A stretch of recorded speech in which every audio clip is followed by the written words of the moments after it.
Seki seki seki godi fulake walalaki rako rakama firasaki.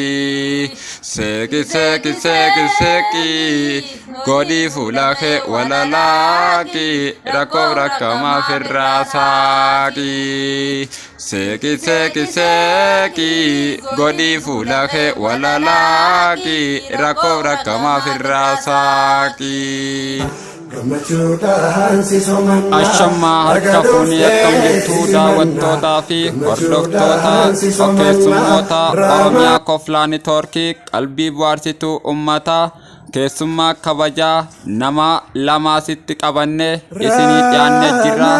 Qophiin keenya hanga xumuraatti akka nu waliin turtan kabajaa fi ulfinaan jaalalaa obbolummaa ka islaamummaatiin isin gaafannaam. Amma dhuma qophii keenyaatti nu faana turaan ammaas afeerraa keenyaam. Mee duraan dursee kabajamtuu aaddee Maliyaa irraa jalqabnaam. Egaa aadde Maliyaa akkuma beekamutti maqaan kee eenyu jedhamaam?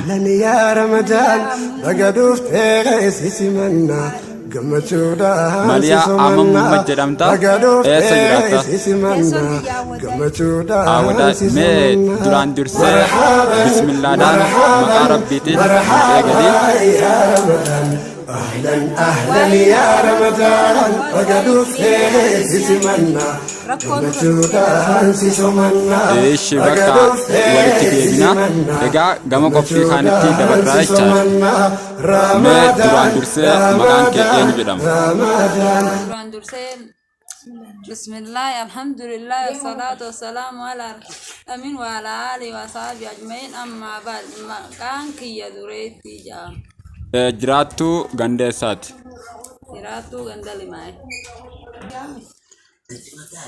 Mee kabajamtuu aadde Maliyaa qophii dhufinsa Ramadaanaa yookaan immoo kan gammachuu uummata islaamaatiif waggaa 1143 kanaan bara baga hijiraa kanaatiin ittiin sigee baga rabbiin qophii Ramadaanaa kana ittiin sigee siin jechuu barbaanna.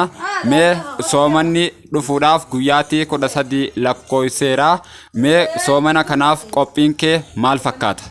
Sila qophii kiyya waan qophaa'ee bareechee waan cufa babbareeffadhee mana cufa babbareeffachuu fedhu akkasitti jireenyi waan qaalaaf saawunni qarshii 40 ta'uudhaaf zeenni kana ta'uuf kaan wanti ruuznis akkana ta'uudhaaf sanumaafuu walitti itti dhiisee jireenya kana akkasitti taa'u jira jechuudha. Gizuma hatana cufa rabbumarraa eeggannee du'aa isan gorannee firraa gad xiqqeessinee achi booda dhiqata kan itti dachaaneetiin waan mana karaa galuuf waan hin qabneef akkasitti dhiisee taa'u jira.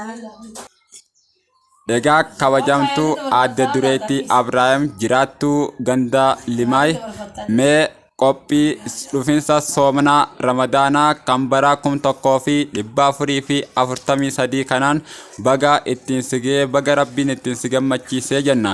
Mee soomanni dhufuudhaaf guyyaatii muraasa lakkoofseeraa kan isaaf safee egaa baatiirraa irrisee jira waan ta'eef guyyaatii 13 qofaatu hafee fi mee qophiin soomana simachuu keetii maal fakkaata? Qophii soomana simachuu kiyyaa gammachuun dhaga'amte rabbiin nagaan soomanaan nuufee soomana nu haa soomansiisu ammoo rabbiin qaaloomsa jireenya kanaaf nu ragataa deebisu sana du'aayii rabbi kadhan. Soomanni waggaa kanaa dhufuu kan milkii, kan jaalalaa, kan gammachuu fi kan milkaa'inaa, kan injifannoo ta'uunsaa ni beekamaam. Egaa aadde Maliyaa akkuma beekamutti soomanni kun bara 2014 keessa bara jireenyi ilma namaatti Itoophiyaa keessatti qaaleedhaam. Meegaa kana rabbiin soomana kana keessa akka nurraa qaaleensa jireenyaa kana gad deebisuuf rabbii kee maal kadhatta? Asirrattoo maal jetta? Akkaan joo amma jireenya kana waan nurraa gataatti keessannee rabbi kadhannee akkasitti soomana kana lafaa fuudhuu qabnaan baana. Ishi mee kanatti aansuudhaan soomana kana keessaa qophiin ati isa simachuudhaaf deemtuun kanneen akka shurbiidhaa, ulbatii, akkasumas daqiiqii kan buskutii fi kan kun saambusaan irraa hojjetamuu fi paastaa makroonii kan kana fakkaatan bitattee jirtamoo akkamii gatii qaaleensa jireenyaa kanaatu bitachuu si dhoowwe? amma sila numaan bitadda amma kaara binurraa gataatiin keessuma torbaan guyyaa 13 kanaan bitachuuf qophaa'eetiin jira. Akkasi egaa akkuma bitattuu rabbiillee si haa taasisuu sin jenna yaada kana waan nuu kenniteef guddaa galatoomii sin jenna. Egaa adde dureetti Abrahaam gaafiin dhumaa kan ammaan tana itti aanu soomanni bara 2014 akka lakkoofsa hijiraatti yookaan kaalandarii arabaatti bara 1443 keessa dhufe kuni simannaan isaa kun maal fakkaata? Mee kanneen akka isaan simatamu saambusii irraa kan tolfamu buskutiin kan irraa tolfamu daqiiqaa makroonii paastaadhaa fi kan kana fakkaatan ammas shurbaas dabalatee mee bitattee jirtamoo gatii qaaleensa jireenyaa kanaatu si dhoowwe? Mee asirratti yaada maalii nuu kennitu? Qaaleensa jireenyaa kana rabbi nurraa gataa deebisu jireenya kanaas akka rafishee namuu gartee waa hunda soomanaaf gammachuu isaa waa hunda mana guuttatu rabbi nu haa godhuun jaal.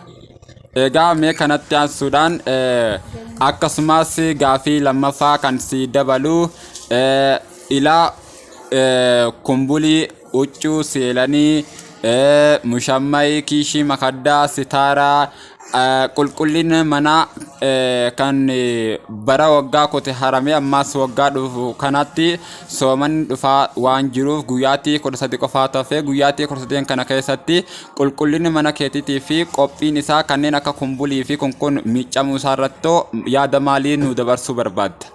Anneen akka kumbuliitiif kanneen akka seelaniitis mimmiicannee qalbii teenyallee xaarannee soomana eeggachuu qabnaa baatii ji'a ramadaanaa ji'a kabajaa guddaa kan rabbiin nu haa eegsisuu jenna.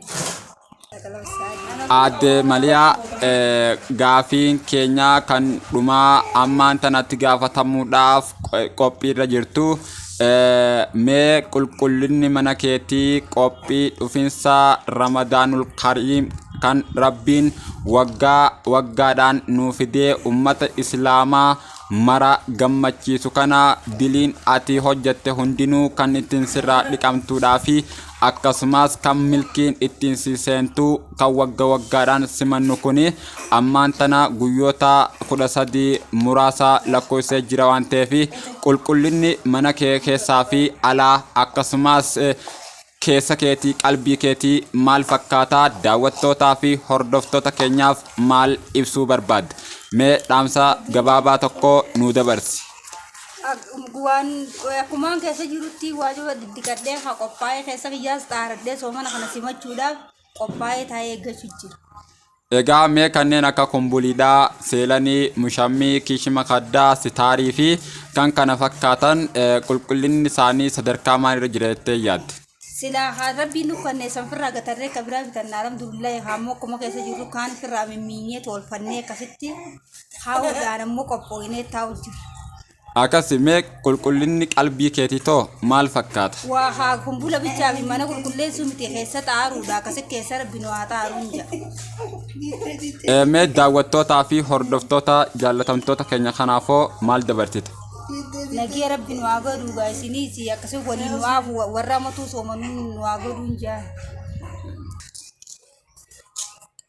Rabbi qaala'insa jireenyaa kanaas nurraa gataa deebisu rabbiin gartee qalbii teenyallee nu haa xaaru rabbi riskii babal'oos namuu hundattillee rabbi haa kennu nuttillee rabbi haa kennu warra gartee mataatti gartee wanta masgiida jaaru rabbi nu haa godhu baatii soomanaa tana illee gammachuun rabbi nu haa eegsisuu firii nu dheeressee warri gartee wal lolanii garaa keessaan wali aara qabanillee obboleeyyan kiyya qalbii teessa wali araaramaadha qalbii qulqulluu wali fayyaa soomana keessan gammachuudhaan eeggadhaadha rabbiin waliin umrii nu haa dheeressu yoo inni dogongorees shayxaanarraahi yoo gammachuu dubbadhees rabbii kiyyarraahi wabillaahi tawfiiq assalaamu alaikum gammachuudhaan si soomannaa baga dhuftee si simannaa gammachuudhaan si soomannaa raamaa gammachuudhaan si soomannaa baga dhuftee si simannaa gammachuudhaan si soomannaa